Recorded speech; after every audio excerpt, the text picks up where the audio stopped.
It's spinning. There we go.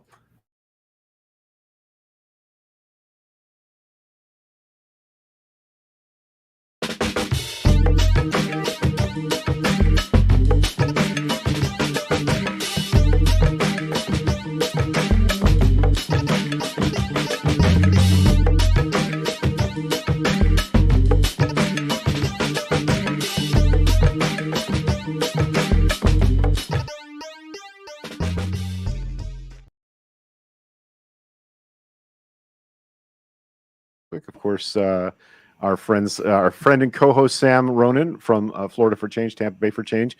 You probably recognize, even though he's blurry like Sasquatch right now. And joining us today is James Washington, who is running for school board in Pasco County. James, tell us the district. Which district are you? It's District 1, which is East Pasco, goes from the county line with Polk all the way down to the county line with Hernando. And then there's a cutout around Wesley Chapel, but goes down to 52 in the Land O'Lakes area. It's a pretty large region. It's the largest area of the school district. All right. So we appreciate you joining us today. We've been trying for a couple of weeks to get you in, but you know we're very disorganized for organizers. We spend our professional lives organizing, and this is sort of just a hobby. I mean, are we disorganized, or is the world so chaotic that there's so many different things we need to get to, so many different topics we have to talk about? That's pretty much. Let's give ourselves a little bit of slack. I vote for the latter. All right. How I met Jim. Now, correct me if I'm wrong. Didn't you and your spouse do the mom hugs for Pride? Wasn't that sort of our yes, our introduction? That's where we met. Social justice. Yep, that's where we met in the run up to the first Pride here in Pasco County. I'm very proud to have been a part of making that happen. I talk about it all the time. Although I wasn't officially on the board, I was sort of a Sherpa for Denise as she was navigating city government, and the soft no when they told us, oh, you can't have that weekend. And I looked at the schedule, and they hadn't paid a deposit, whoever else it was. So they were trying to find a reason to say no, and helping her walk through all of that stuff was my pleasure and my honor. So welcome, James. Tell us, before we get into talking about the election itself, tell us about what you do for a living and why you're running for Pasco County School Board. So my background is education. I've been a school teacher for 27 years, 16 of them here in Pasco County. I'm going to back up for just a little. I'm a graduate of every level of education possible in Pasco County, from kindergarten all the way right to on bachelor's degree. Well, you got to tell us the names of the schools now. I will do that. So I started off in Anclote Elementary. I transitioned to Gulf Middle, Gulf High, and then St. Leo College at the time for my bachelor's, and then St. Leo University for my master's. Nice. So this has been the area that I've grown up with. I am the son of a retired Pasco County school teacher. So public education has been a part of my life for nearly 50 years. Right on. I want to say, I think that's important. My mom ran for school board here and had been a classroom teacher. The person that beat her with a lot of money had never either been a teacher or even had kids in the Pasco County school system. Her kids had all gone to private schools. It was baffling to me that person could beat someone who'd been a school teacher. And that's what we're facing now. And I apologize if I'm interrupting or cutting in too quickly, but that's the same fight we're having now, decades later, possibly. Right on. I want to take a second and thank everybody who's joining us in the comments. Make sure that you share this. This is probably the most important live stream we've done since we've back on. This is an actual candidate for school board in Pasco County who's going to talk about the race, talk about what's at stake, and we want as many people as possible to see this. So please share this out. I also want to take a minute and thank our friend Kelly Smith, Realtor, for sponsoring our show, and the now 6 people who are sponsoring us on Patreon. We are grateful to you, and I'd read off their names, but I forgot to put the list up in front of me, and I don't have them all. But thank you to our new subscribers on Patreon. We couldn't do this without you, quite literally. We're using that money for bandwidth and for better tools and things like that. So thank you to all of you who are doing that. Okay, so James, how long have you been teaching in Pasco County? 16 years now. I'm going into my 17th year here and going into my 28th overall. Yeah, and people don't know, but James is only 27 years old. That's it's very stressful. I guess we don't really need to talk about where you teach, but tell us a little bit about the changes that you've seen in the time that you've been a Pasco County teacher. I think I'm going to start with the most important change that I've seen. When I was a student, and probably my first couple of years, maybe the first decade or so of teaching, school districts worked in a way where the schools were the most important piece. Yes, the community and students, but that sort of school environment, and things flowed to the schools where they were the sort of the most important. Decisions were made based on what the schools needed. And over the last 2 decades or so, what we have found is things come from the center, which is the school district is making those decisions. And we, the school, the faculty, the staff, we're having to make changes to how we operate based on what's being released from the school district. And to me, that's not how it should work. The schools are in the trenches. We know what our schools and our students and our communities need. And there needs to be this open dialogue to allow us, especially as teachers, but as a school center, to make adjustments that will impact and assist our students to be productive citizens in the future. So I would also assume that it feels to me like you probably have seen more stuff come from the district to you via the state legislature, where they're imposing new guidelines, new restrictions on what you can and can't say or teach. Is that accurate? Absolutely. And I'm thinking about the clientele that's watching this podcast. Most of you probably can think back to when the Florida lottery was established, and this whole lie that, we're going to supplement what's going into the districts and into teaching and funding. And what we learned later was the idea that, they replaced funding with tax dollars or with the lottery funds. So we ended up maybe breaking even, but in most cases we found cuts. So that whole process, the legislation makes these decisions. A lot of times they're unfunded mandates. So schools and counties are constantly having to do more with less. So if from, I can see how, as a classroom teacher or even a school administrator, changing that is, that's just not happening. So how do you see the school board attacking that problem?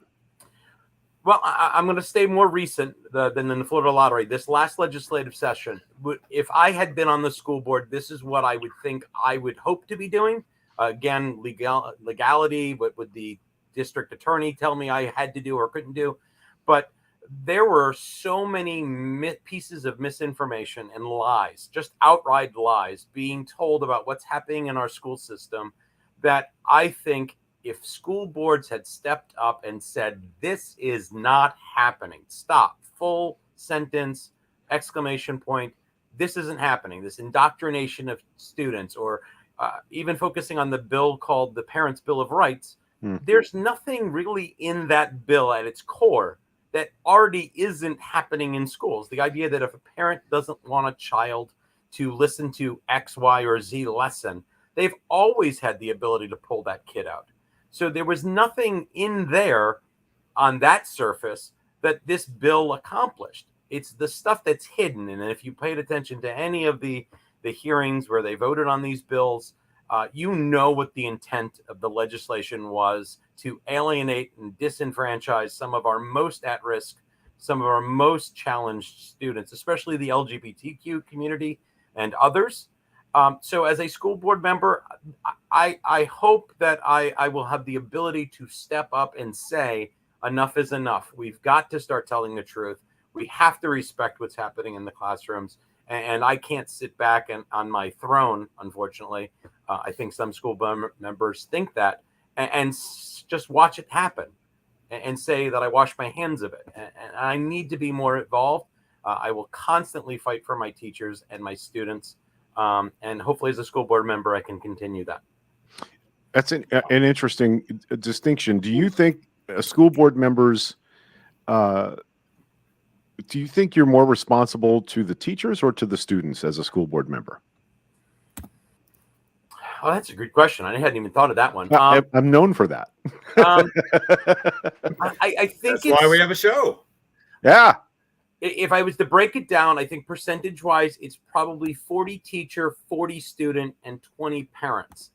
There are things that need need to happen. And maybe that 20% parent is 20% parent and community, because Right. there are things that are, for instance, in the the Land O'Lakes area, the Moffitt Center that's being built there off the new Ridge Road extension.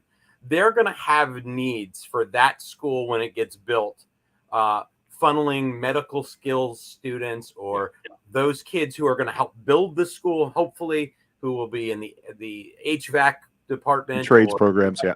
All of their skill set is going to be completely different than, say, we're in say Dade City in a school where cosmetology used to be a really big program. Unfortunately, they've cut it, but they may need those kinds of resources. So I need to, as a school board member, understand not only the region that I represent, but of course the district as a whole, because I'm one member of 5 voting, to see what areas each community needs, not just mine. And that really impacts the teachers and the schools primarily, because without those people in place, then the students have nobody who's working for them and leading the classroom. Wonderful. Yeah. Okay. Our friend Fred Ader is a retired classroom teacher, a podcaster like myself, who makes a really great podcast. He's asking, would there be anything that you could do to raise teacher pay? Well, I think right now, right in Pasco, we have the proposition, and I remind everybody who's got an early ballot, please flip the ballot over. A lot of those, especially if you're a Democrat, it's on the backside, and there's nothing sort of leading into it. The Republican ballot, I've seen only copies of it. I believe there's enough that something else bleeds over. It may be the judges. So they're automatically going to probably flip it to the second side. But please, the proposition is the most obvious answer. Is it the best solution? By no means. However, we're the last of the 5 districts in our area to even propose that, to put it on a ballot. Hernando is about to next year reinvigorate theirs or revitalize theirs for a second time. Hillsborough has had it for a couple of years. Pinellas has had it for a couple of years. So that would be point number 1. And I do know that it's a difficult time. I know finances are tough. Inflation is high. Gas prices. I understand how this is going to impact families. And I wish they would have put this proposition 2 or 3 years ago. But you're at it now, and we are up against it. And I'm sure at some point tonight we'll talk about busing and other situations. But if we don't get this proposition, I fear for what cuts are going to be made. We already know buses have been cut. I'm talking positions. I'm talking about what are they going to do about athletics? Is it going to now be a pay-to-play kind of thing? There are so many bad things that'll happen if this proposition doesn't happen that we need to. Also, there's some stuff in the budget that probably can be cut, but I would be mindful that if you're listening to any of these guys who are running in the other districts, they say that they want an audit and find money. They're looking at a budget in some cases where there are grants or there are state-funded positions that you cut them, they don't impact salaries for teachers and staff. That money just goes back to the state. It's not something we get to keep. So yes, they're beating the drum that there's cuts that can be made, but you got to look at the numbers. It's not always as simple, and not to mention that the budget is broken into these 7 pots. You can't take something for construction and move it over to teacher salary. It's not like your own credit card where you can just pay one and spend on another. You can do that? And I've heard these guys, they've said things very similar. Oh, you can just move this stuff around, and it's not that easy to do. Okay. What are those 7 pots? Do you happen to know off the top of your head? That's interesting. I know one has to do with the capital expenses. So that would be new builds and things. Then there's a pot of money for salaries. Then there's a pot of money for instructional materials and things. I have it written down someplace. That's okay. But that's fascinating to me because I didn't know that. That would mean you can't just say, well, we're going to take money out of the construction budget and put it in the other bucket. You have to. Correct. So you have to accrue funds for each of those separate areas within the school budget based on some sort of percentage. And I've looked at the numbers before. I want to say that it's something like 70% of our budget in Pasco County goes towards salaries and instructional costs. That number may be a little off. So the rest of it, that other 30%, is everything else that needs to be done. Part of it is paying off loans and other things that the debts that the county has. So it's tied up in salary. So cutting some salary is just cutting one position to pay for another one. And right now, I don't think we have enough positions. I think there's something like 900 positions starting the school year already that are vacant. Fred's asking us almost a follow-up question. Would it be possible then to reallocate money from, for example, the superintendent's salary, spend that on teacher salaries instead? My understanding is that is not part of the salary fund. So his money would not impact ours. Now, some of the district staff, yes. And that's one of the areas I think myself and other candidates sort of agree. Our school board, the main downtown Land O'Lakes building has expanded. Part of that is because we are growing as a district, and some of those positions needed to be made. But there are some things there. I think we need more people in schools than we do need in district offices. So that's an interplay that I would have to look at when I get my hands on the actual budget. Okay. So I think most people have, like, it seems to me in talking to folks out there in the real world, which I do, only when I have to leave the house, but people have some misunderstanding about where the schools systems or the school district's budget comes from. Who sets the total amount of money that Pasco County Schools is going to get? It's state and federal, and it goes for, and not in that order primarily, but really it's the state. They release what is a per pupil expenditure, and then they calculate based on that first 10-day count at the very beginning of the school year. Then they do a 30-day count, and then we do another one in second semester to make sure that all funds are allocated to a person. Now, there's a caveat, and we can delve into this further. With this voucher system that the state has enacted, which pretty much gives parents freedom to go everywhere, and I support school choice. The sticking point that I have with it is that a kid who moves from, say, Pasco High School is just an example, and they move to charter school A, their per pupil funding on this voucher goes with that child. If that child was to be removed from that school or get there and after a semester think, this is not the school that I thought it was going to be, it's not what I want, or I want to go back to my home school, that charter school will gladly send that kid back to us. The funding stays in the money's locked in. So we now have another kid on our books that has no money allocated. So if that kid is an ESE student, an at-risk student, if it's a Title I school, that funding is lost. And I think that's a loophole we need to close. And that would be something I would be pushing for our state legislators to change. Okay, I'm curious about, before you decided to take a run at the school board here, I get that I sense that you're pretty engaged in how all this happens above the level of the district school board. Is that correct? I have become more and more engaged as the legislation has pushed more things. I'll be honest. I know at the very beginning of this, you mentioned that I was a hugger at the first Pride Parade. And that was, I think, it's like 6 or 7 years ago now. I've lost track. It's not that long, but it's 4 years. But really, just 4? Holy cow! It seems so much longer. So it's been probably about 6 that I started paying more attention, and I think it was out of my own necessity for self-preservation, because I saw how we were starting to take the salary schedule away. In 2008, 2009, the legislation, so we're now going about 13, 14 years ago, took away tenure for the most part. Those kinds of issues started to scare me as a teacher. And I said, I better start paying attention to what they're doing, because really, in my mind, it's a direction to end public education. They want privatization. They want for-profit schools. And everything that has been made as a decision lately seems to be squeezing and making public schools look as bad as they could, so people would leave them.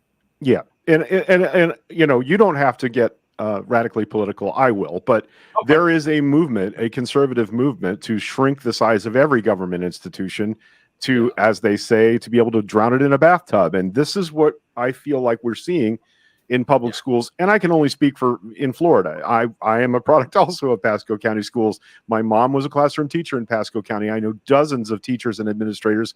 My young cousin Stephanie is teaching elementary school now in Pasco County. And it just seems like, there is a cadre of conservative legislators in our state that now have enormous power, that have been doing exactly this, that are stakeholders in the charter school system. So it's to their benefit and their families' benefits to reduce the amount of funding that goes to public schools and divert that money into charter schools. One of the problems that I have with that is probably, it's a low-ranking problem to others, but our schools in Pasco County served as shelters during Hurricane Elena. And in other weather emergencies, when we had the hurricane a few years back, the first time a hurricane's hit Pasco County since the 60s, over half of our county's population got evacuated. And the primary space to put all those people in the county is the schools. Charter schools in our county do not have to rate or be certified as hurricane and emergency shelters. So they're getting away with less responsibility to the community in just that one way. And I'm sure there are other ways that as an educator you see that I don't see. But as someone who used to get invited to go to emergency planning things for Pasco County, it just shocked me that you can have a storefront school and a strip mall center that they don't have to worry about the actual facilities being strong enough to withstand a hurricane so that people will be safe there. Correct. And I'm going to get political, although you told me not to. Oh, good. No, I didn't tell you not to. I just, I don't know. But the fact that the communities where the evacuations are going to happen the most, and this may be a stretch of some sort, but I believe there's a lot of truth to what I'm about to say, affect our low-income, minority, at-risk populations greater than they do our wealthier, advantaged, college-bound kids. So you're going to take away the shelters that those people will need, hoping possibly that after one of those major devastating events, they don't come back because their house is gone and they don't have the way to rebuild where they are. And they will eventually get those people out of our communities.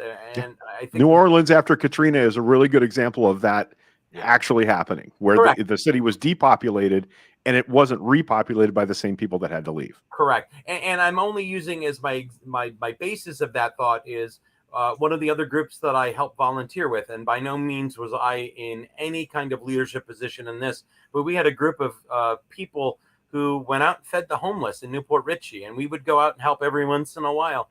And the fact that the police and the city got involved to scare those people away. I can remember a city council meeting that we were in at, that somebody walking their dog argued that they couldn't walk their dog because they were scared for their life that homeless people were being fed in the park. Yeah, I remember that meeting.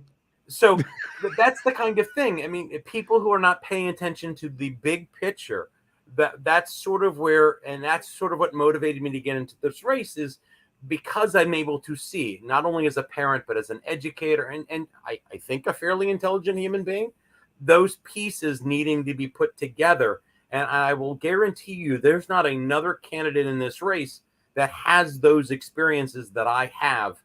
Most of them did not go to our public schools. One of the guys I'm running out in District 1 did graduate from Gulf High School, but most of these candidates are from out of state. They were educated out of state. Some of them are retirees coming in to take over positions in our county.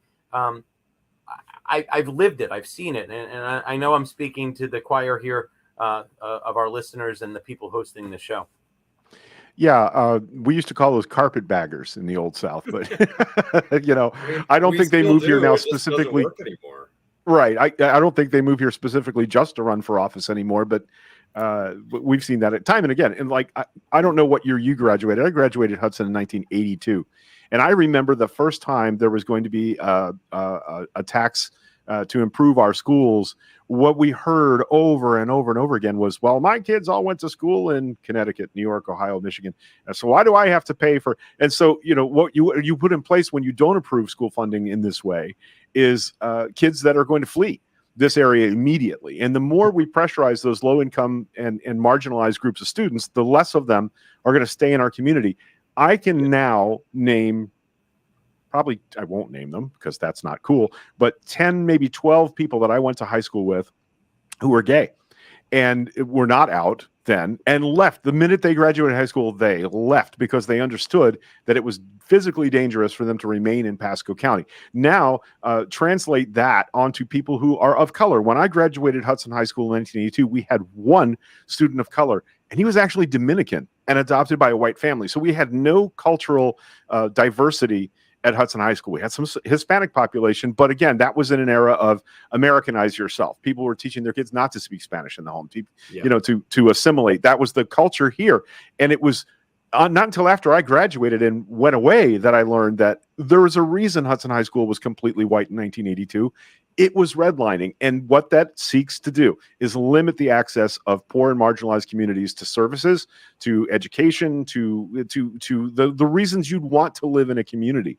And I really think that it's important that we elect people like you that are seeing that and are willing to speak and act on that. And it's a very brave thing you're doing. 30% of our state legislative seats are going unopposed in this year because people are terrified to run because of what it means for them personally.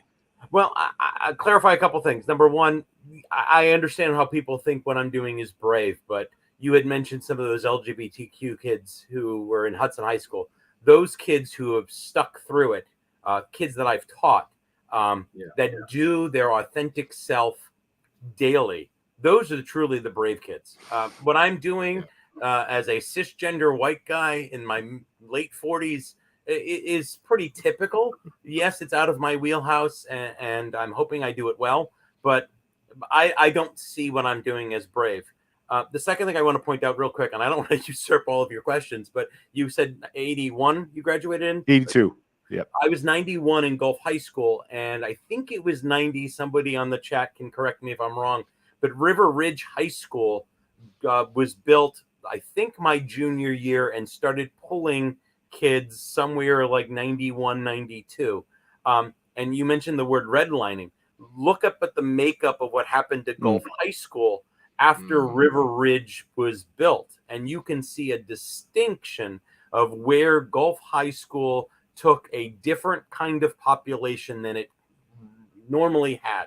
And I'm not trying to be disrespectful to the group, but the clientele changed. There was a brain drain of the elite and the social economically advantaged kids, the gifted, the IB. And I know they brought IB kids back into Gulf, but they moved into that River Ridge area. And we have to be mindful of that when we're talking about building new schools.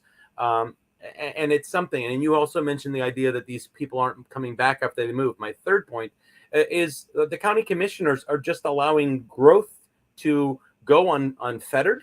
And you go into some of these subdivisions like over by Embassy and Regency and those areas, how many vacant homes or how many homes do you pass that still have tarps on it from a hurricane 10 years ago? Right. But we're building these multi-million-dollar homes, and I have nothing against people who want to live nice and have big houses and extravagant houses, but we're not doing anything to fix the area, and the sprawl is out of control.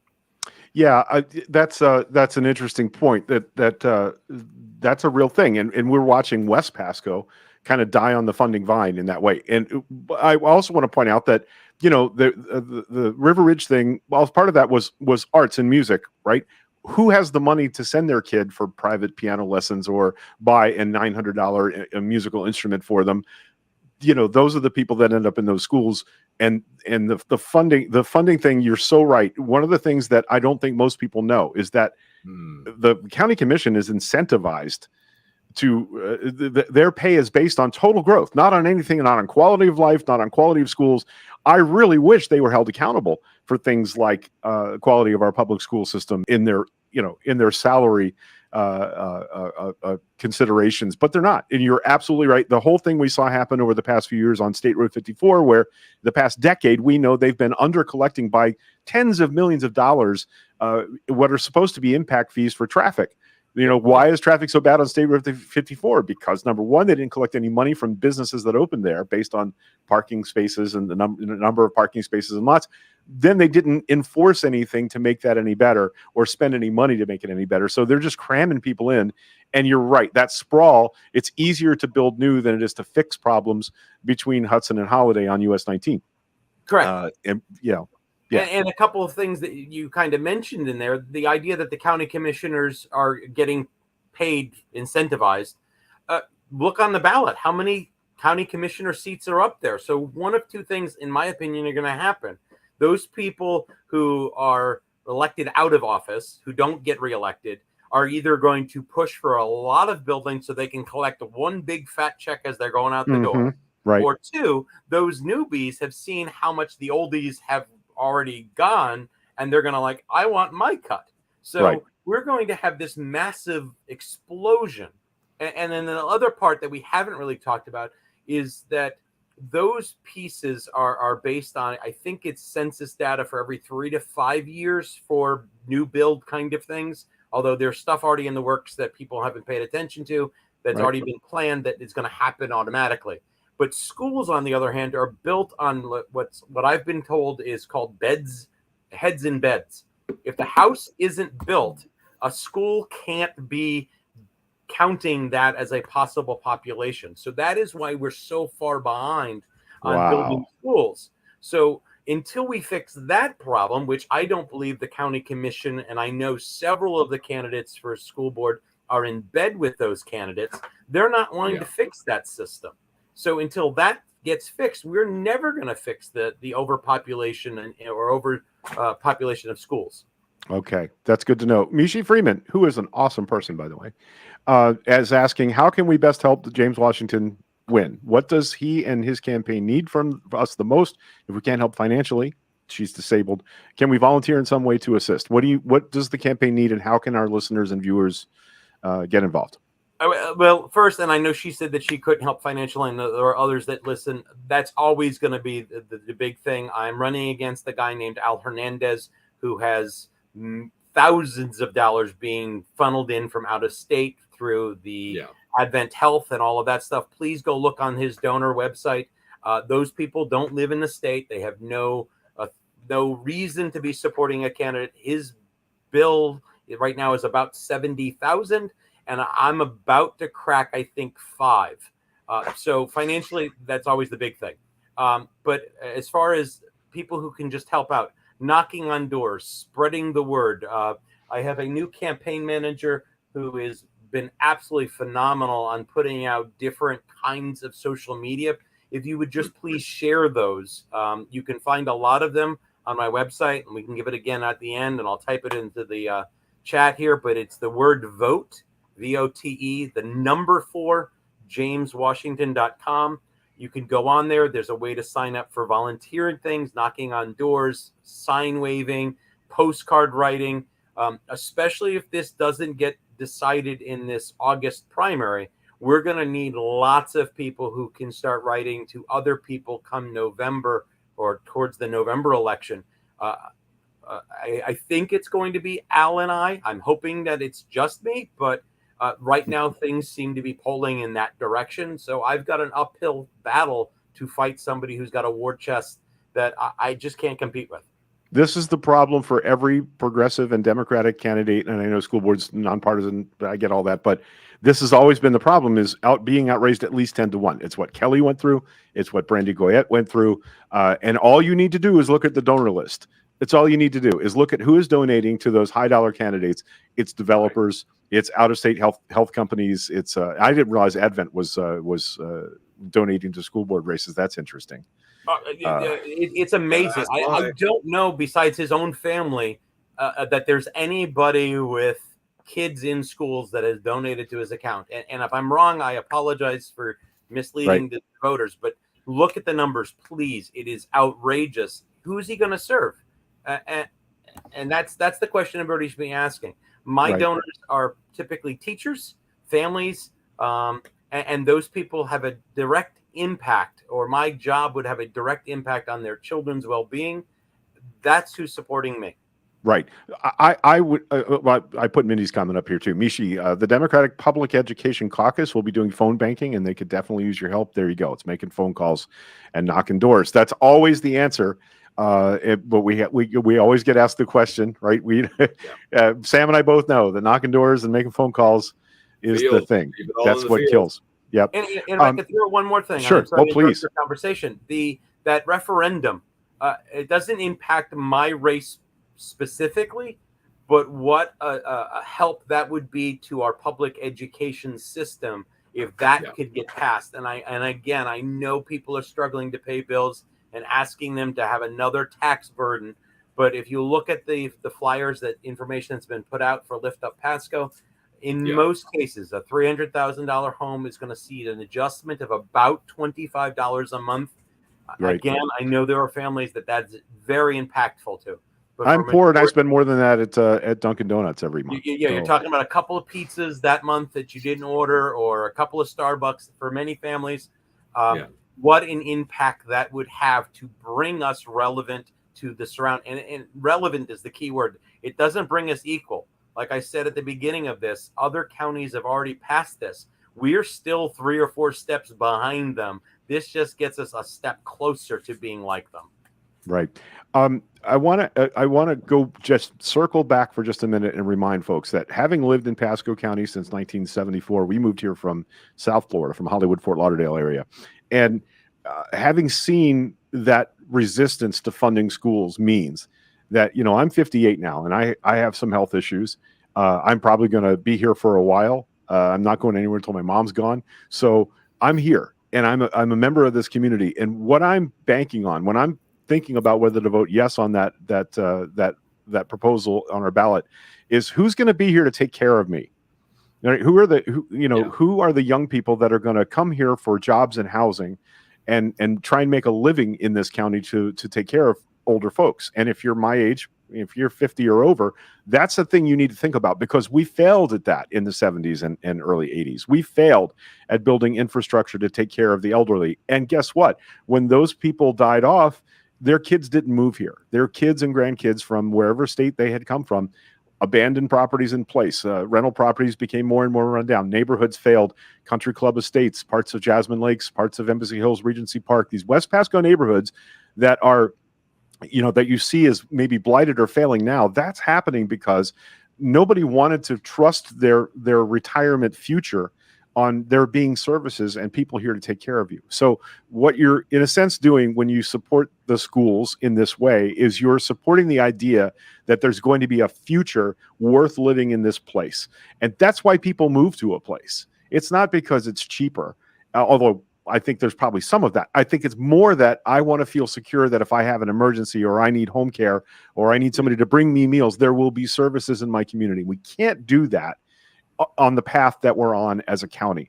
And the school system is a massive part of that, because the kids that go to vocational training and trades training, if they stay here because they feel like they'll be supported and welcome and paid and housing will be affordable, we're all going to benefit from that. It's not an either or. We have to do this to have those services for people that want to come to our community.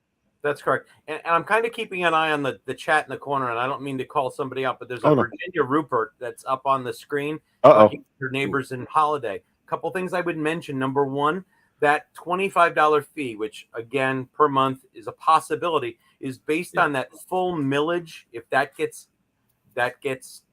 voted in, the way that the referendum is written is it gives us, the school board, the ability to raise it up to 1 mil.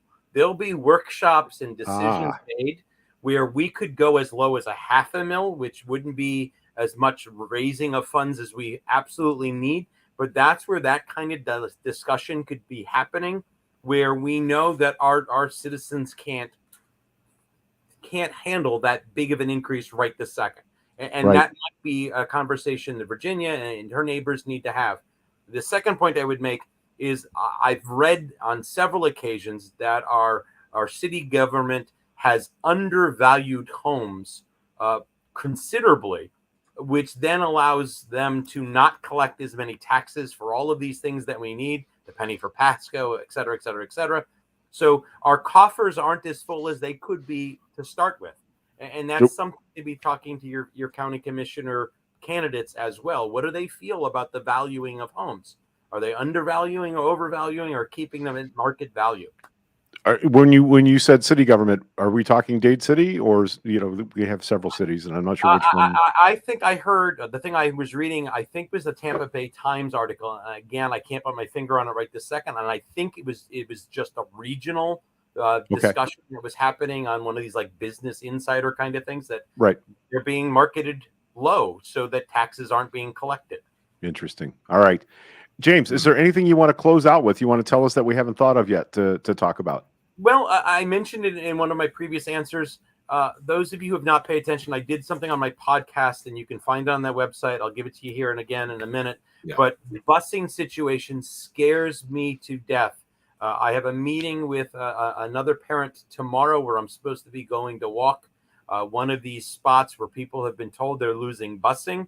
I walked one the other day, and that video has been posted, and that was in Land O'Lakes, a pretty wealthy neighborhood where there are no sidewalks, there are no street lights, there are no easements on the side of the road for kids to walk or ride a bicycle safely. Yeah, and that's happening. And if this referendum doesn't pass and the penny for Pasco doesn't get renewed in November, if we don't get those sidewalks and those things being built, we're going to have middle school and high school kids walking through very dangerous neighborhoods. And I'll point out one that hasn't gotten mentioned yet, and that's the Anclote area. Anclote High School, I did some research. There are 14 registered sex offenders living within 1 square mile of that school that we're going to be asking middle school students to be walking in the dark, alone in some cases. Right.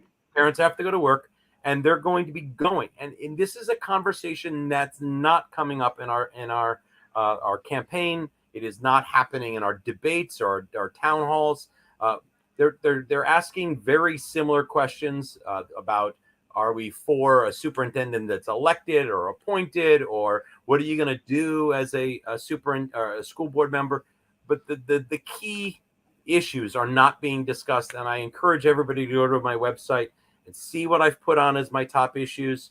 Again, vote for jameswashington.com. If you have any questions, please email me, contact me. If it's something I don't know, I promise you I will find you an answer and I will respond back to you. Yeah, I want to mention the other neighborhood I saw in that context about busing the other day was the area along Hudson Avenue. Hudson High School, Hudson Middle, and I guess Northwest. Is it Northwest Elementary that's there? I can't remember. Anyway, that Hudson Avenue, no street lights, no sidewalks of any kind, high speed traffic at every intersection up there. Hudson and Hicks, Cobra Way, those are not streets you want your kids walking along at 6:30, 7 o'clock in the morning when it's still dark. It's disastrously dangerous. Or even Sun Lake Avenue going across 54 to try to get from those new apartment complex to that. Now, again, there is some things about it being too dangerous that buses would be allowed, and I have not seen the released list of who is going to get buses and who isn't, but please pay attention. Go onto your student portal and find out if you have a bus. And then I have one other point I'd like to talk about real quick if we have time. Please, absolutely. That has to do with this Parent Bill of Rights. I was at a school board meeting last Tuesday where this is being rolled out. Parents, if you're not aware of this, it will happen sometime next week is what I'm being told, probably Monday, the beginning of the month. You're going to be asked to go online and complete these consents. It's about 11 pages of documents that you're going to have to look through. And right now we're being told they're only being released in English. So any of our other language families, they're going to struggle trying to read this stuff. Some are just going to click and be done with it. But parents are going to have to do this for every child that goes to a school, not just once for the family, but for every child. And before they can actually get into the program to do attendance and emergency card information, that's all digital, see the kid's schedule, all of those things will be trumped by not filling out this form. So please pay attention. It's a very time consuming and it's somewhat confusing. All right, James, we thank you for your time, and we know that campaigns are busy and it's hard to sit down with everybody you need to. We really appreciate this. We kind of have a small footprint in the live part, but this will get seen by maybe 3,000 people, most of us in Pasco County. So I'm really gratified that you came and spent time with us. Are there? No, we won't go there today. Let's talk again though. Let's see how this goes, and let's talk again in a few weeks. Get you on the show. There are just a whole bunch of bad options in our school board race right now. And I want to encourage people to look carefully, ask your friends and neighbors who are educators or who are involved in the school system. We have some, I didn't see this craziness either until Pride in 2018.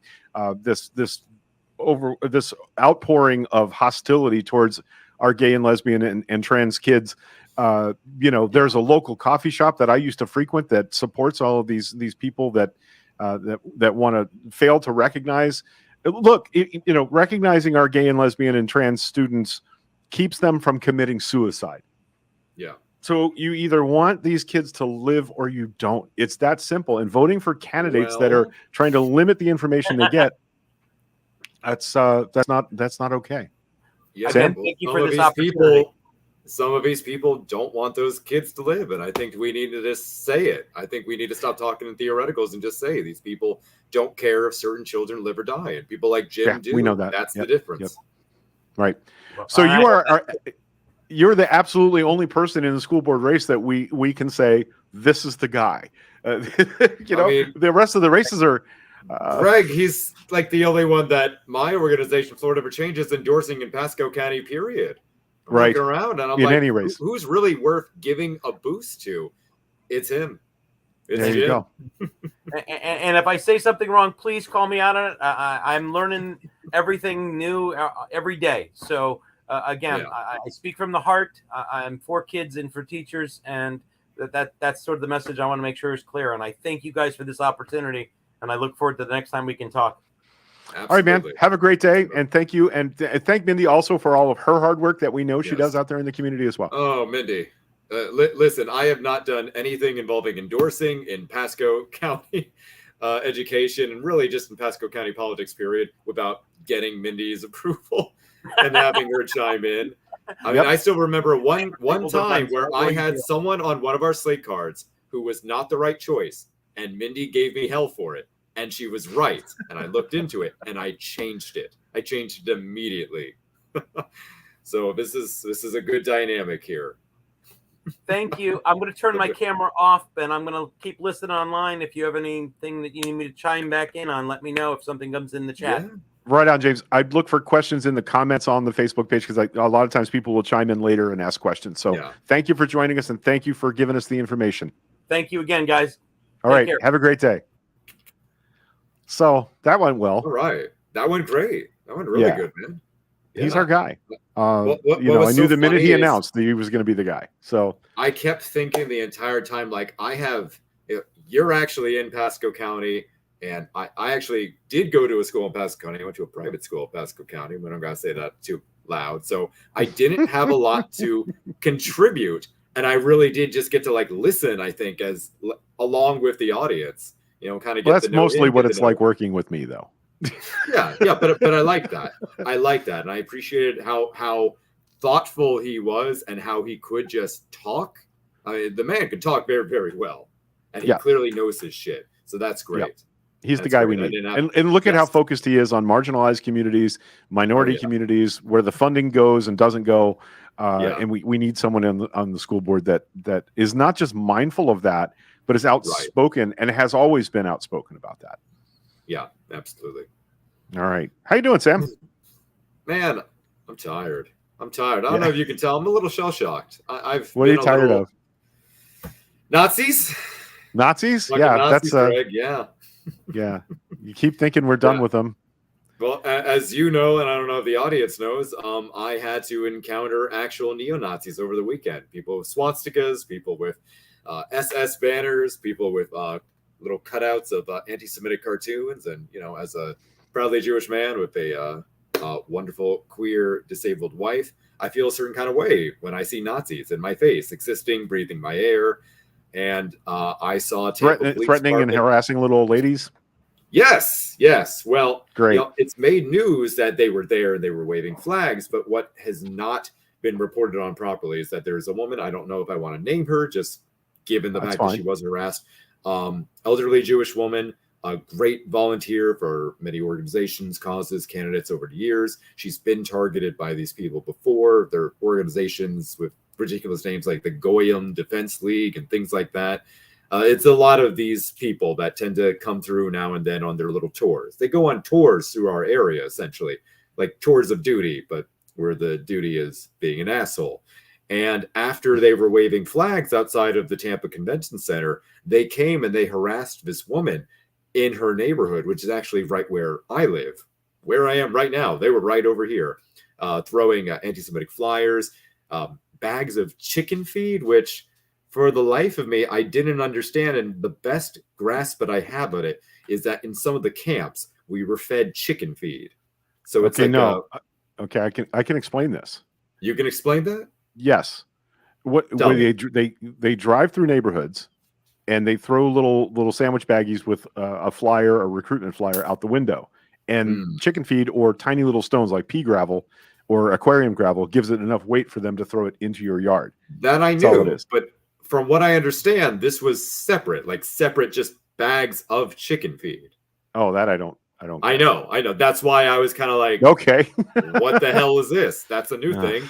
Now and then you find some like anti-Semitic conspiracy theories or like certain words, and I'm like, oh, I didn't even know that. How did you think of that? That was very creative. Yeah, the thing about chicken feed that you just mentioned is interesting. Yeah. It ties to something else. My ex Anita, her mom was from Italy, killed a Nazi when she was a teenager during the war. Oh, yeah. That's right. First generation Italian American, married an American sailor, moved back here with in 1947, right? But she went. The family came to visit from Italy, and they went to I don't know where, but she got very excited to feed them for the first time corn on the cob, and they were terribly insulted because in Italy, that's livestock food. You feed that to pigs and chickens, and so I think you're onto something about the meaning of the chicken feed in those baggies. Ugh, that's and unfortunately, man, TPD Tampa Police Department did absolutely nothing when we were there to protest. Yeah, I know. I'm shocked.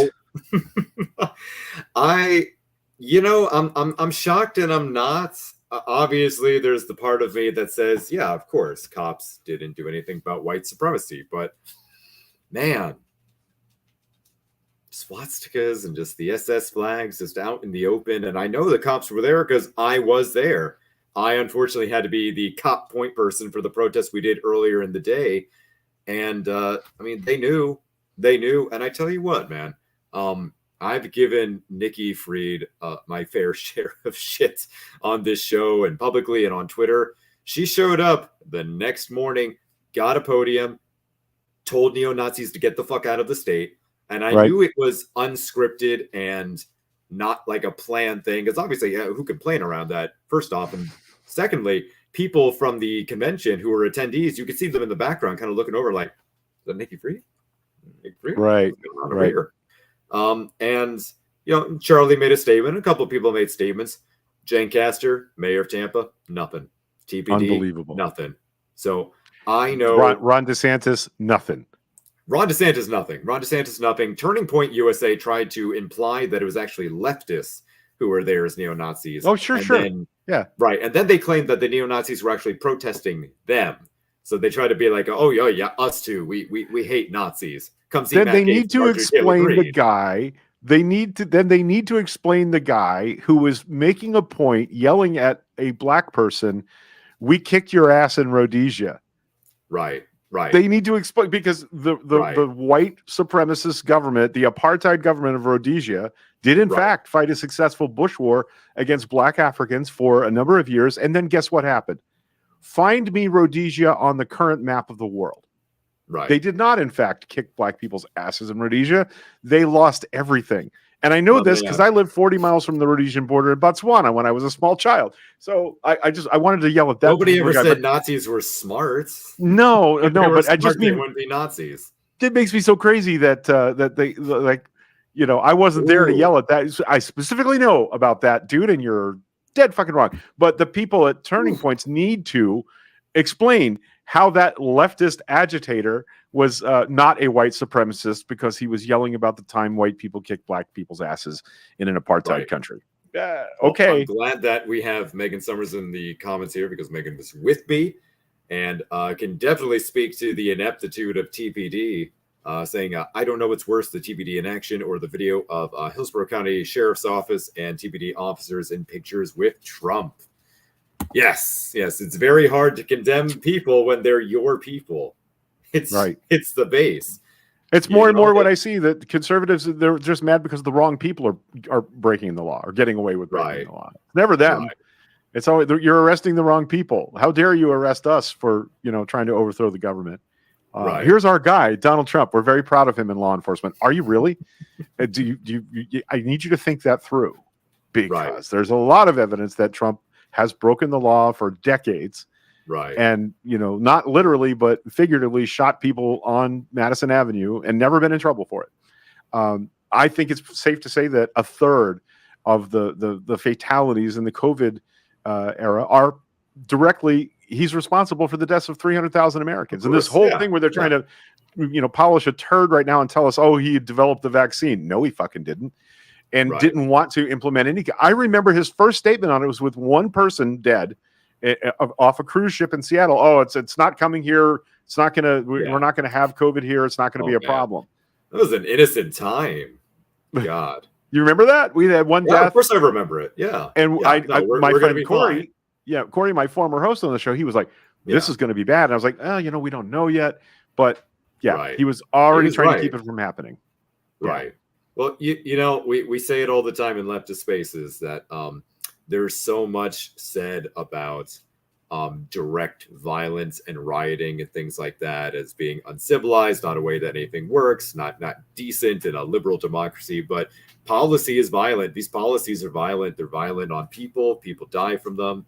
Bad healthcare policy is violence, Yes. And Trump has committed acts of violence indirectly through bad policy like this. And shouting at others about that without taking accounting for the violence that you're talking about, the institutional and systemic violence that takes place against marginalized people every day, allows them to paint us as some sort of bad guys.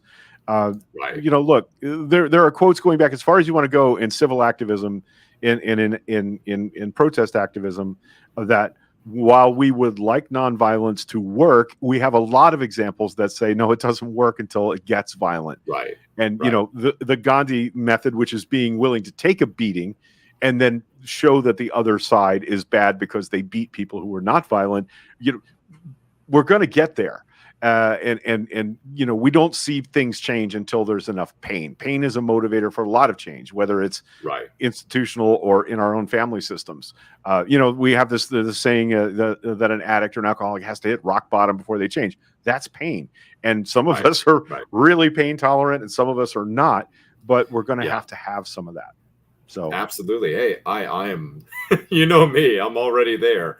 And I think that this comment here from Casey is so on the mark of what I was thinking. The most blatant lie of many in American history is that advancement was ever achieved through politeness. And you can see so many examples where we really sanitize historical moments and certain accomplishments that we have.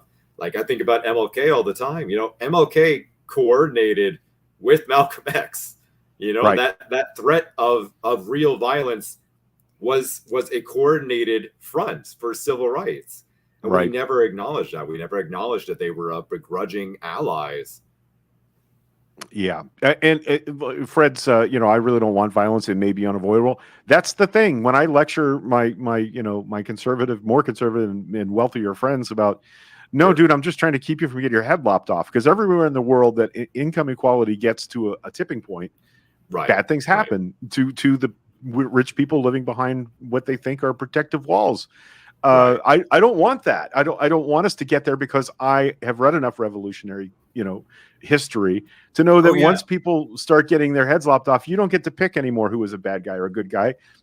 It's just it's not random, but it's random enough that it's not just the bad people that get punished for being bad.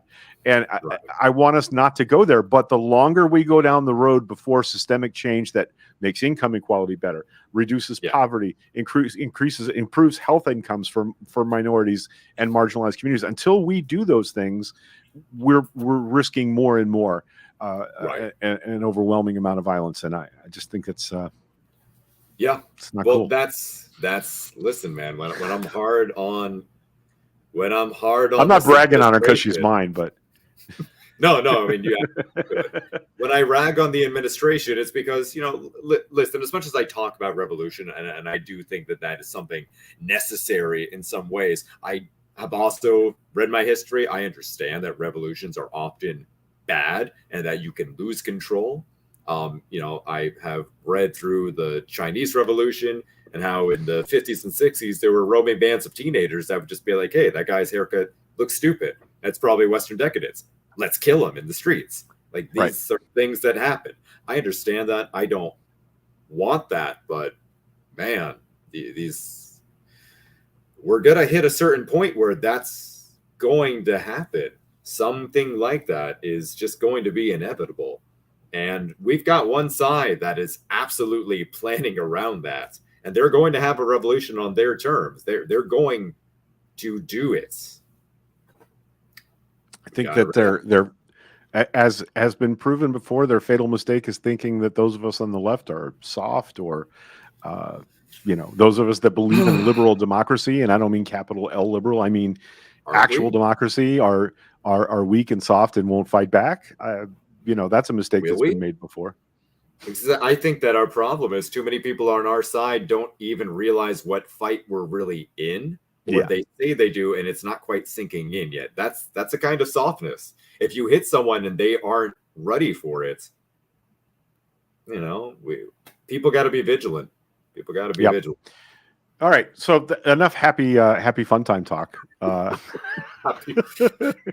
man, I know. We were having a great time. We had gym going. We're like, damn, we got some hope for the future of the youth. We're gonna take care of in one race. In exactly one race. How's Sam doing? How was Sam's weekend? I want to post a link. I don't know if you guys noticed my Josh Hawley chicken in the back image there. I posted a link here. Is that what that is? Yeah, I had no idea what the fuck it was this whole time. Because it chopped it. Yeah. Is there a way for me to show that? Duck. There it is. Right. Duck down. Get out of the way. Oh, okay. I see now. It's Josh Hawley. Yeah. Being a chicken. I just posted a link. This is Marcy Wheeler. She does a blog called Empty Wheel, and Marcy, she gets aggravated. What DOJ was doing while you were wasting time whining on Twitter, and it's a timeline following all the major players through the January 6th investigation of what has been done and what is being done, and I think that's an important thing for us to recognize. One of the things I want you to note when you're reading through this is the time lag between investigators and grand juries asking for information from somebody's phone and them actually getting the information, because it has to be vetted for relevancy. Like, just because you ask for somebody's phone records doesn't mean you get every single thing on their phone. There's sometimes what's called a special master, which is somebody says, this is relevant to what you're investigating, this is not. And they have to go through the tens of thousands of messages to say what's relevant and what's not, that can be released. Some of these, it took a year from the time the information was requested till it was actually put in investigators' hands. And so I know we're all frustrated, and I know there is, the clock is ticking, that if the midterms go the way Republicans want them to go in November, that the January 6th committee is done. They'll be shut down in a day, first day. That'll be the first thing Republicans do if they win back the House. So I just want you to read through that list and understand that there's never been an investigation like this, a criminal investigation of a president like this. Watergate took 2 years, and this is much more complex and much worse than Watergate. So I don't want to plead for patience, but I want to plead for understanding of the complexity of what's happening, and understand that there may be some political foot dragging. I get you. In fact, in Georgia today, a judge denied Fani Willis access to the phone records of one of the people that she named in the subpoenas because they are running for office in the state of Georgia, and it would appear political. And she also supported that person's opponent at a fundraiser a while back. So I understand this idea of not, of not being patient, but this is a massive undertaking. There's a lot going on, and things are happening. throughout. And I think Merrick Garland being quiet about this is actually, that's a good sign, not a bad sign. Just wanted to throw that in there. See. Yeah. We're gonna find out. Sam with his daily dose of Samisms. You're right, Cesar. That's well, I mean, can I offer one good thing? Is 538's forecast for whether or not we lose the Senate is now at 50-50. It has all right. I like those odds. Actually, we've narrowed it. Hey, we narrowed it down. Now, I know. the House is still like an 85 and 100 chance to go to Republicans. Even that, though, has lowered from 90. So right. We are starting to see some kind of effect of post-Roe voters starting to change their minds a little bit. And I think a lot of it is going to be depending on how we support these candidates and how our candidates can really navigate the inflation issue. But that it means that there's something we can do. I agree. It's not hopeless. Right. And I know that it's easy to get caught up in that hopelessness. There's nothing like pouring your heart into a campaign and knocking 30, 40,000 doors and making 10,000, 20,000 phone calls and then losing every race. That's not fun. And getting paid to do it didn't make it any easier. But it's a thing. I will physically fight my father-in-law if he doesn't vote right this year. Oh God. I will physically fight all of my in-laws and that entire side of the family if they don't fight. It's funny to hear me. It's funny to hear Casey call him her father-in-law because they're not married yet. But that's a personal issue for me. I mean, I'm not judging on that. I'm in the same boat, man. So what I wanted to kind of unroll there is that you're hearing a lot of chatter that says, "Oh, these hearings aren't making a difference. Nobody's getting charged." Go look at how polling has changed since the first televised hearing to now on whether or not Donald Trump should be held criminally accountable for what happened. There's definitely people are listening. People are actually moving. Opinions are moving. Now, am I happy that they're moving away from Trump and towards Ron DeSantis? No, because he's also a Nazi fucknut. But there is an impact. These hearings are having an impact on decision makers, on policymakers. The New York Post and the Wall Street Journal this week are out with editorials that say Trump is not fit to lead America. Those are both owned by Rupert Murdoch.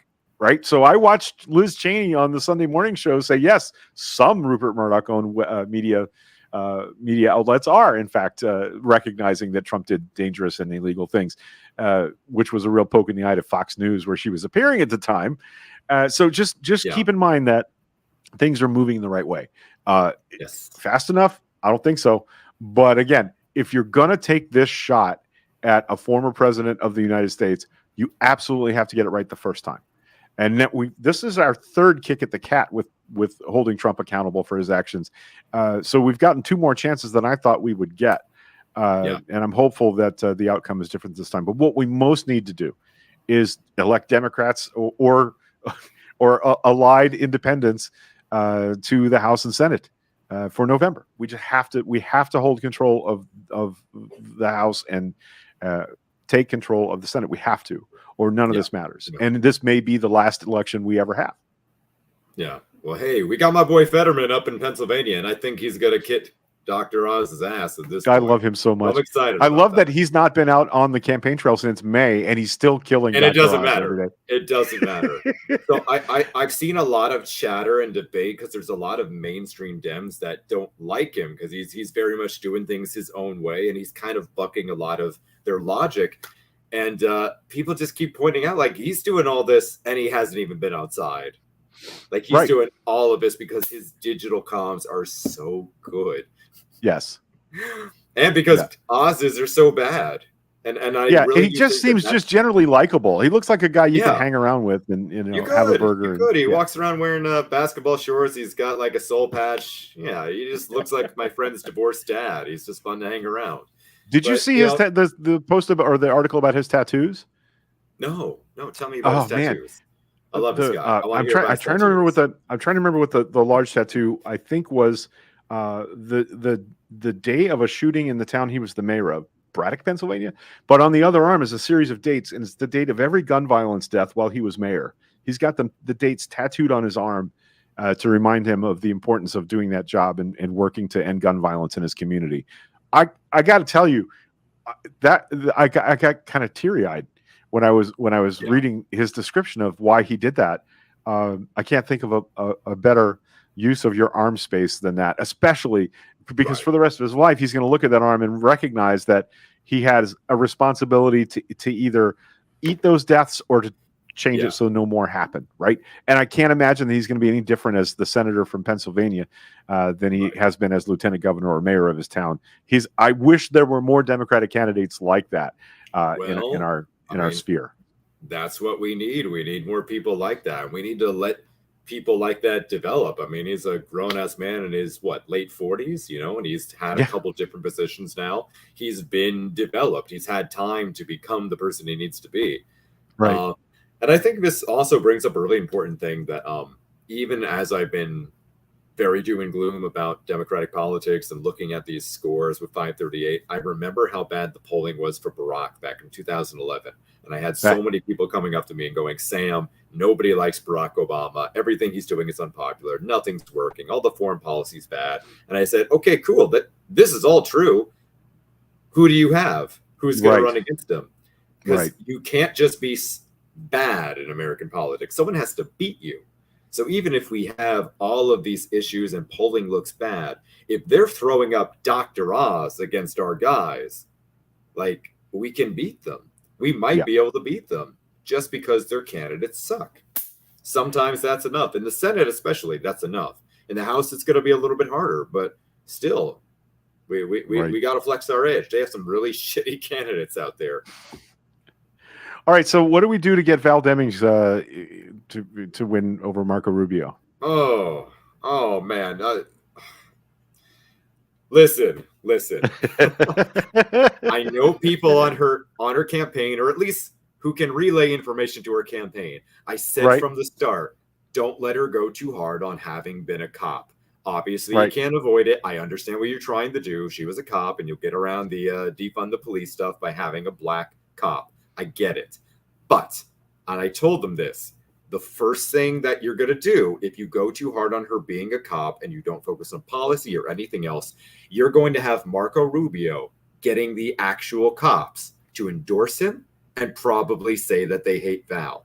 And sure enough, Val put out a big ad a couple of weeks back, and it's all just like, I was the top cop. And the next day, Marco Rubio had an endorsement from the Fraternal Order of Police. All the police unions have endorsed him. Marco's first ad now is just random sheriffs from around Florida with their arms folded. It's like, I'm a big, tough, real sheriff. I hate Val Demings. Marco Rubio, he likes us. Marco Rubio would literally lick my shoes until they were shiny. But it works. And now, because she has no real policy that she's running on, I kind of think she might be borked here. I don't know. Okay. I would like her to focus on policy. I don't think she's been a terrible congresswoman. I know that she was very impactful in the impeachment hearings against Trump. She's lost some visibility since then. Yeah, there's plenty of things to run on. And, being a black woman running for one of the biggest offices possible in Florida, hell yeah, there's so much you can talk about. I would love to hear her talk. I want to hear her speak to these issues. No, yeah, I would like to hear her talk more about why marginalized communities are marginalized. Why minority communities have... We have the worst housing crisis in America right now. It's here. It's in Florida. And Tampa Bay has the worst rent crisis. I just read today, actually, that Orlando officially has the most vacant homes, and they're also dealing with a housing crisis. So, it's not like we're having a lack of issues to talk about. Right here in Tampa, Silver Oaks, the apartment complex that we've been discussing on the show pretty much since I came on the show. Marco Rubio's office is aware, and they wrote a letter, but they haven't done anything. So... man, and she's a House member, so she could step into those kind of issues. Right. I'm just saying, I'm only this disappointed because it could be better, and it does not have to be this way. And I want her to win. I do want her to win. All those blemishes, all that criticism aside, my heart is always on getting her in there. I will take the worst Democrat over Marco Rubio. I would take my dog in that position over Marco Rubio. Well, technically, he is the worst Democrat. He's the worst small d Democrat. I mean, what I really want from my senator is him to post irrelevant Bible verses at me on Twitter. He has the worst attendance record. It's in the terrible. Senate. And it's amazing how good he is at like admittedly, he must have been a great lawyer. He's so good at deflecting that critique. He's so Right. good at it. He'll literally be like, well, at least I wasn't doing any of the bad stuff you did for Nancy Pelosi. And that just works for people. Like, no, but this dude takes your tax money, and you guys care about tax money. He takes your tax money and he doesn't go to work. He gets paid and he doesn't. That's a great gig if you can get it. He was right? a guest professor at FIU in like 2006, and he was known for not being in the classroom. He just didn't go to work. There you go. Remember, this is from Fred. Remember, it's not a marriage; it's a pawn in a chess game, right? You're making moves for the world you want to live in. But those pawns, those chess pieces, can also be doing things too.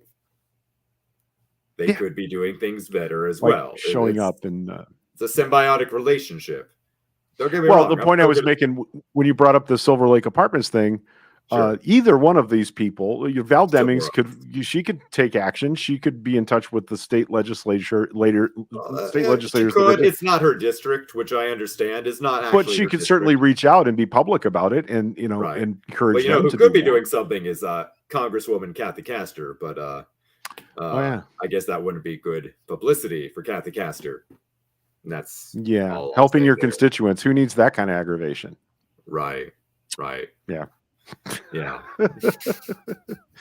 All right. Anything else? We like an hour and 20 today. We went a little long today because we had a great guest. Well, we had like a great 45 minutes of Jim, and again, that guy could just talk policy, which, man, that's what I want to hear. That was very relieving that he could just do that. I love that. Well, let's get him on the damn school board.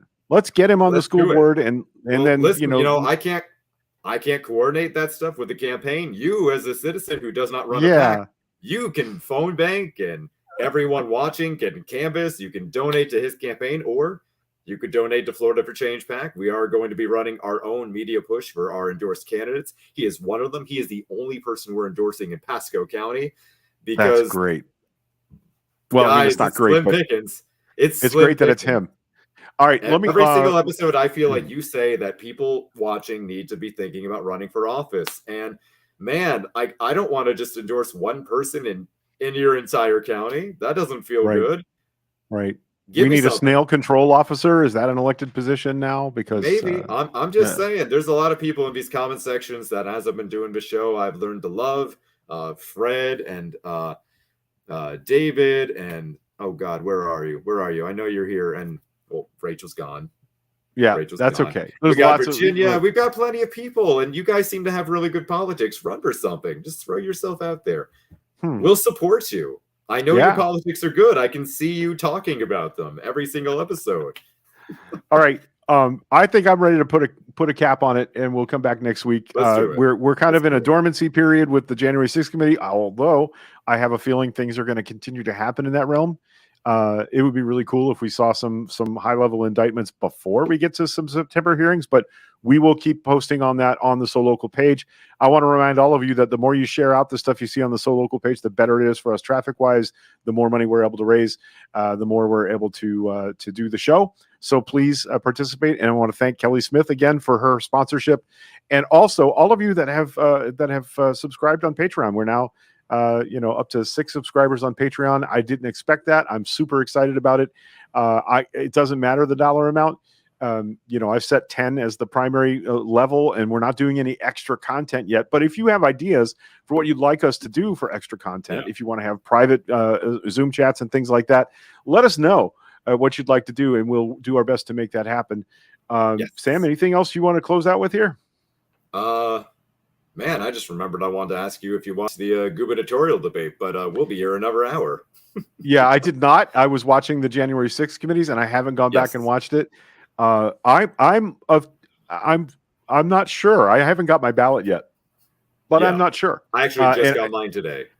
I'll tell you how I'm leaning is I'm leaning towards Nikki Fried. And the reason I'm leaning towards Nikki Fried is we pay a lot of lip service to, we want younger people. We want more diverse people. We want, Charlie's been there before, right? Yeah. Charlie's had a long public life, legislatively and gubernatorially.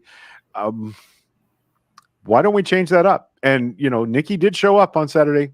down there at the Turning Points rally and Sunday. grab a soapbox and Sunday. Yeah, but Yeah. I'm just not sure. But I think you can't go wrong putting a progressive woman in the governor's chair. I think that would be a good. Okay, yeah, but slightly more progressive than the current occupant of that chair. Of course, I mean that's a low bar when the current occupant is a genuine goddamn fascist. Right. We'll see. Right, and there's plenty of time for that campaign to liven up between now and the general. I guess so. Yeah. We'll see what happens. I think it's a toss up whether either of them can beat Ron DeSantis in the upcoming gubernatorial race. Agreed. So what I'm going to do is vote my heart, which is let's put more younger people, more women, more people of color with progressive or at least small d Democratic views that aren't looking to start their own elections police force in the chair. Hey, that's a good question from Mishi. Can we get Nikki on our show? I asked her political director. I have not heard back.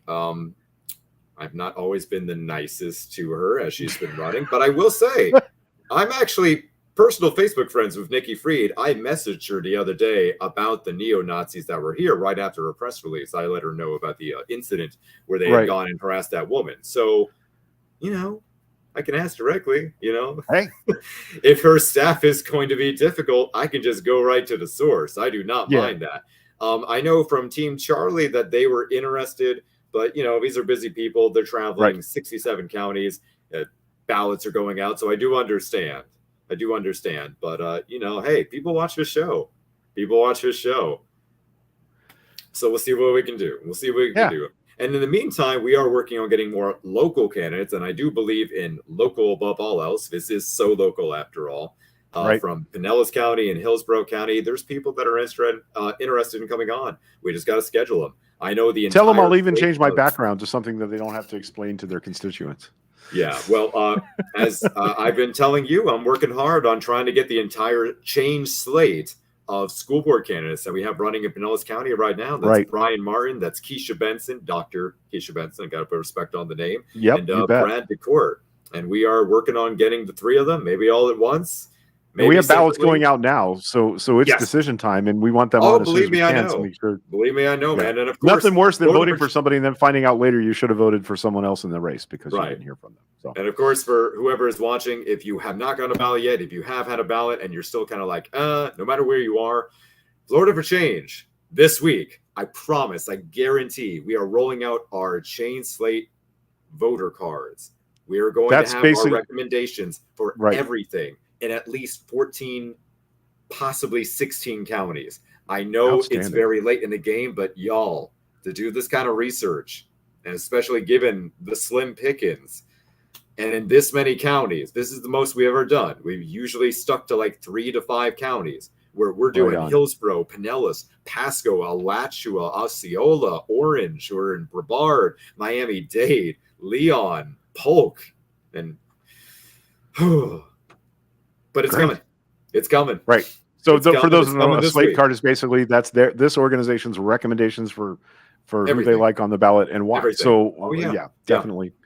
Well, I'll tell you what, even if we don't have a candidate next week, bring the slate card along and we'll go through and talk about some of those races. And see, that's good. That's a good challenge to make sure we actually do it in time. I'm putting the pressure on live. Putting the pressure on. That's fine. Give me pressure. I need pressure. All right. All right, guys, we're going to wrap it up. I'm going to go eat some dinner. We love you very much. Sam, thank you very much for joining us. Yes. I got to stop thanking you for joining us because you're the co-host. So like if I die, you're going to be here. So there's that. What? Damn, that got so dark. Well, thank you for being such a great addition here. Like I couldn't have imagined doing this with somebody other than Corey for a while, but I can now, and this is really working. Shoot the shit. I mean, that's why we're friends, and I love you, and I look up to you, and you're a personal hero of mine. And I watched the show, and I'm on the show, so I like it. I don't want you to feel immense pressure, so we'll let Bernice handle the pressure of Cesar posting Bernice for mayor. Yes. So that'd be great. She admit on our show last episode that she was thinking about it, and that was her mistake. I've had every organization, other activists harassing the shit out of her. Perfect. It's gonna That's how happen. you do it. That's how And I you will got to run annoy that the shit out of campaign somebody till they to run. perfection. Yep. To perfection. I'm not saying that I've done bad work on other campaigns. I did not give as much of a shit as I will for Bernice Right on. Loredon, my best friend, the next mayor of Tampa. Beautiful. All right. Before we go, I want to thank all of you for all the Sasquatch related content you've been sending me over the past several weeks. It is an enthusiastic pursuit of mine. So thank you for that. And as always, when we end the show, we like to remind people that Sasquatch is real. Love you very much.